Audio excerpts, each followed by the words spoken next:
আসসালামু আলাইকুম রহমতুল্লাহ। ভারতকে শিক্ষা দিতে যেয়ে কে কি ঠাফানো খাইছে, কে কি বড়ানো খাইছে, কে কি হারাইছে, এটা ভারত বিরোধীরা কখনো ভেবে দেখে না। তারা ভাববে কি, তাদের চিন্তা শক্তি লোপ পেয়েছে, তাদের বুদ্ধি লোপ পেয়েছে, তাদের জ্ঞানের মানে জ্ঞানের আলোর পরিবর্তে অজ্ঞতার আলো, অজ্ঞতার অন্ধকার তাদেরকে গ্রাস করে ফেলেছে। তারা শিক্ষার চেয়ে কুশিক্ষাটাকে বেশি আপন করে নিয়েছে। তারা ভেবেছে যে আমরা মাঝে মাঝে আমি বলি যে পরাজয়টাই জয়ের চেয়ে উত্তম। সব জায়গায় জিততে হবে, সবার কাছ থেকে জিততে হবে, এই মানসিকতার ব্যক্তিবর্গ, এই মানসিকতার দেশগুলো ক্রমান্বয়ে উন্নত থেকে অনুন্নত, তারপরে দুর্ভিক্ষ, তারপরে মঙ্গা, তারপর ত্রাস সন্ত্রাস, তারপর আহাজারি ক্রন্দনের দিকে এগিয়ে যায়। সেগুলো ভারত বিরোধীদের আচরণ দেখলে বোঝা যায়। যখন ভারতের সাথে সম্পর্ক ছিল, পৃথিবীর সিস্টেমটায়, নিয়মটাই তো এরকম। আপনি যার উপর নির্ভরশীল থাকবেন, যার কাছ থেকে আপনি দয়া দাক্ষিণ্য, আপনি অনুগ্রহ গ্রহণ করবেন, আপনি সাহায্য গ্রহণ করবেন, তার কাছে আপনার আনুগত্যতা প্রকাশ করতে হবে। এটাই কিন্তু বিশ্বের সৃষ্টিলগ্ন থেকে নিয়ম। আপনি যদি আনুগত্য না করেন, যেমন আপনি কোনো ব্যক্তির কাছ থেকে সাহায্য গ্রহণ করবেন, তা আপনি দে 500 টাকা দে, তুই আমার টাকা দিবি নি তো কার দিবি, ধর বটা সব, টাকা তো দেওয়া লাগবে।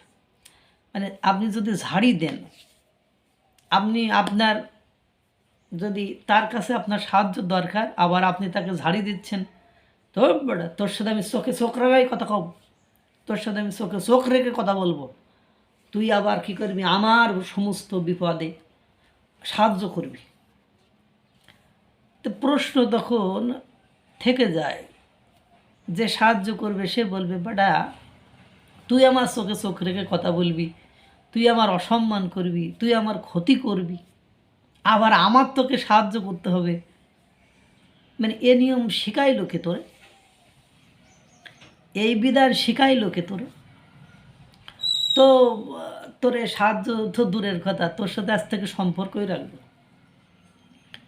কারণ তুই আমার সাথে চোখে চোখ রেখে কথা বলছিস, আমি যদি তোর সার্ভিস বন্ধ করে দিই, আমি যদি তোর ঝাল পেঁয়াজ রসুন আদা চাউল বন্ধ করে দিই, তুই 1 মাসের মধ্যে দেউলিয়া হয়ে যাবি। তোর দেশের জনগণ তোরে ল্যাংটা করে উদম পিটাইব। আর আমি তোর এটা বন্ধ করে দিলে আমার দেশের জনগণ আমার বিরুদ্ধে একদিনও আন্দোলন করতে আসব না। আমার দেশের জনগণের আমি বিকল্প কোনো রাস্তা দেখিয়ে দেব, but you have no capability of doing so. কিন্তু তোর দেশকে কোনো না কোনো ফরম্যাটে, কোনো না কোনো সিস্টেমে আমার দেশের উপর নির্ভর করতে হয়। অথচ তুই আমারে বলতেছিস তোর সাথে চোখে চোখ রাখাই কথা বলবো, আবার তুই আমার অনুগ্রহ ছাড়া, সাহায্য ছাড়া, দয়া ছাড়া তোর অস্তিত্ব, তুই এখন 3 বেলা খেয়ে পরে বেঁচে আছিস, এই 3 বেলা খেয়ে পরে বেঁচে থাকার অস্তিত্বটাকে তোর নিশ্চিহ্ন হয়ে যাবে, বা তুই সেখানে একেবারে ধস নেমে যাবে, বিপদের ভেতরে পড়ে যাবি।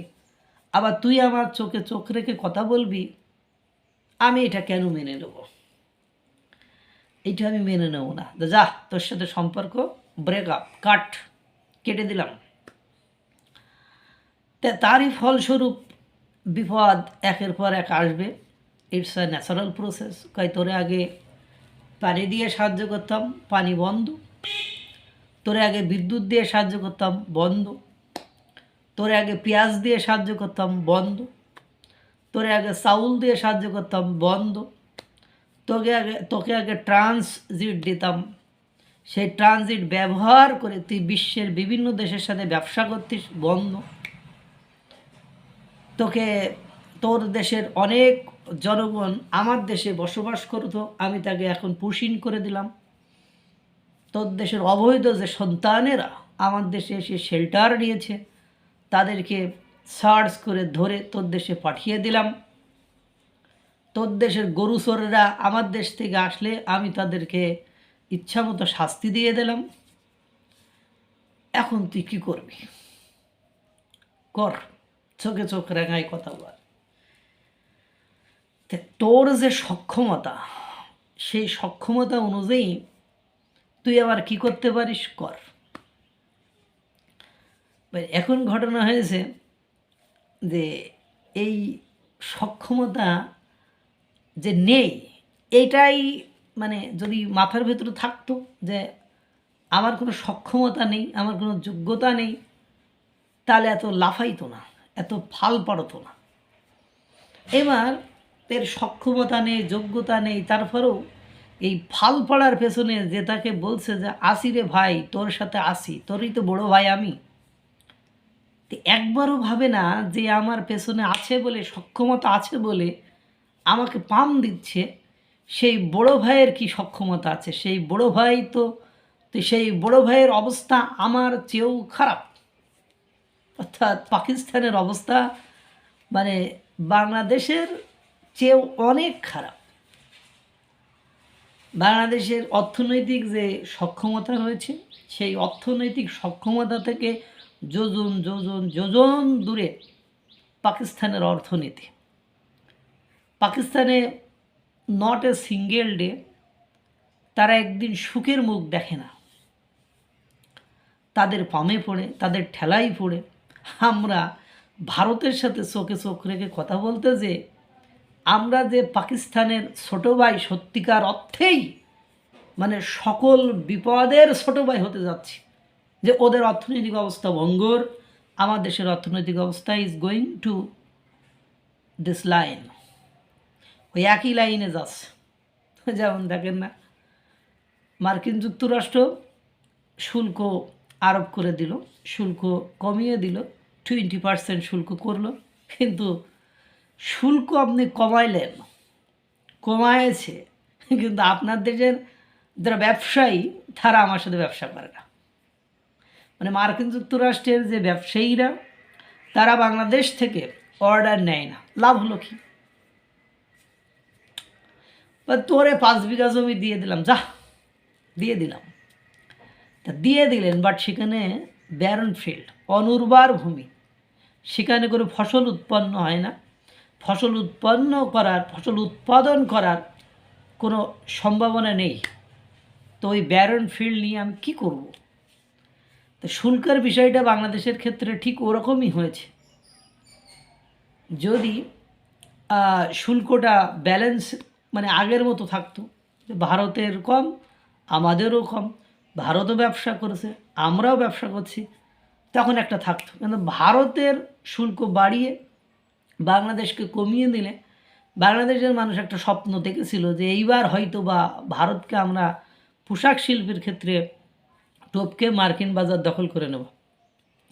দিন শেষে যে দেখা গেল মার্কিন যে নাগরিকরা, ব্যবসায়ীরা বাংলাদেশে পোশাক শিল্পের সাথে রিলেটেড ব্যবসা করে, তারা আর ইন্টারেস্টেড নয় বাংলাদেশের অবস্থা, পরিবেশ পরিস্থিতি সব কিছু দেখে। কারণ আমাদের শুল্কটা কম হয়েছে, কিন্তু ব্যবসায়িক যে পরিবেশ, এই মানে পণ্য উৎপাদন করার যে অ্যাবিলিটি, ক্যাপাবিলিটি বা যে পসিবিলিটি, সেটা আপনার সম্ভাবনা জিরোর দিকে চলে গিয়েছে।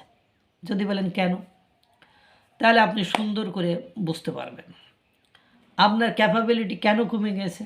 যে আপনার গ্যাস নেই, বিদ্যুৎ নেই, আপনার ট্রান্সশিপমেন্টের সমস্যা, আপনার মানে পণ্য আদান প্রদান জনিত সমস্যা, আপনার অন্যান্য পণ্য সামগ্রীর দাম বৃদ্ধির কারণে আপনি কি করতেছেন, সময় মতো পণ্য উৎপাদন করতে পারছেন না, এর ফলে আপনি সময় মতো পণ্য দিতে পারতেছেন না, এবং আপনার দেশের যে রাজনৈতিক